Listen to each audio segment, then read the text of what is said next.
What is up and welcome back, and today we have the Nike Calm Mule, and we're going to find out if this slide is going to be good for you. Now unfortunately this slide wasn't to my liking, and I'm going to explain why. It's going to be basically for three main points, and I'm kind of surprised I didn't see this information anywhere else online, but at least you're going to get it in this video, and then maybe you can decide if this slide is going to be worth your time and your money to go ahead and buy it. So with that said, let's get into some positives, because there are some good things about this slide. A lot of people do like it online. I did notice that. One is going to be the design. So look at it. It does have a very simplistic type look. I do like that. The aesthetics. And maybe that's why it's called the Nike Calm, right? Very simplistic. And even when you get a close-up of the materials, look at that. Kind of has this clay-like feeling to it. And look, so that right there can be very pleasing, very calming. So that right there is going to be positive. I do like the Nike logo right there on the side. Do like the strap. It's well made. Same material as the foam. The foam is going to be squishy. Look at that. I can compress it. Even on the footbed, has some nice compression. So I definitely like the material. Very comfortable, like I said. And then also nice stitching for the strap, and then you do get a nylon strap right here for the outer strap. So it is going to be durable and last. Do like the quality right there. And for the price tag, 60 USD, you do expect to get a very comfortable and have quality in the slide, right? So far so good. And also in the interior where your foot rests inside the footbed, look at that, nice little pattern right there, very grippy. Your foot's not going to be sliding in this one. So all those things are very positive. And then again, this design does have a closed toe box, and you do have a little bit of ventilation right here. So that's what you can expect so far. So now let's talk about the three details that I didn't like at all. The first one is going to be the traction. Take a look right here.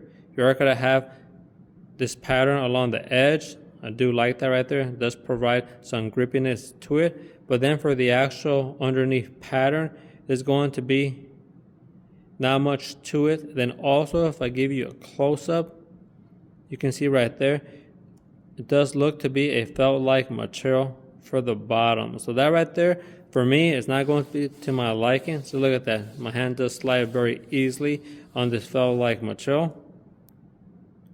So if you do have wood floors or tile that's very smooth, sometimes the wood can have a little bit of crevices, or even the tile that can help out with the traction. But if you do have floors that are very smooth, it is not going to grip too well. You are going to slip on there, right? Maybe not if you're walking regular or slow, but if you are putting some friction on there, you're going to have some of that sliding that we're talking about. So that right there can be something that a lot of people maybe don't like, especially if you're thinking of taking this around town. You don't want to have to worry about the type of surfaces that you're going to be walking on. That's going to be one detail. The other one is going to be, you can't really notice this unless you actually put these on. But if you look in the interior, right here on this right side, there is some elevation to it. Now for this one, for some reason, it feels very good in the front, right here along the side, on the outer side, and the heel area, very comfortable. But for some reason, I feel like there's a bump right here in the interior. It's just in this area. So when you walk, you feel it more, and with time goes by, it is very uncomfortable. So that right there for me is going to be a deal breaker, especially, like I said, if you are paying 60 USD, you do expect a slide to be very comfortable. And this, for me, I know is going to give me some pain in the long run, or even the short run as well. So that's something that I know can be a turnoff if you're flat-footed like me. This right here, it is going to bother you a whole lot. And the last detail that I didn't like is going to be, as you can tell, it is a closed toe box. We did say it has a little bit of ventilation because of this insert right here. But when you do wear these barefooted, they do get extremely warm, and then your feet start to sweat.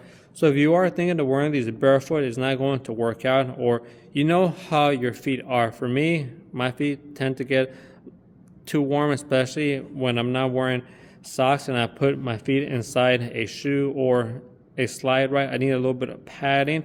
And I did hear a lot of good things about the Nike Calm when it has the opening. Nobody really complained about the materials, how they felt. And this closed design, I thought maybe it was going to be the same, but no. You actually do get very warm in them. So that's something I know that a lot of people are going to want to know. This little opening right here is not going to be enough. You still get very warm, so that's something you can expect if you get these. In fact, you're going to have to wear socks if you want to make these work, if you are similar to me. So you can pick these up with socks, no problem, but if you are thinking of using them barefoot, now you have those details. And for those 3 reasons, the Nike Mule is not going to work for me. And at least now you have that information and you can decide if it's going to be a nice pickup for you or maybe just a pass. And like I said, the price tag is 60 USD. And for me, I do expect high quality and very good comfort. So it didn't work out for me, but maybe it can work out for you. So that's going to be the review of the Nike Calm Mule. If you did get something out of this video, please sub and like. I am a smaller channel. Every little bit goes a long way. And I'll catch you on the next one. Peace and much love.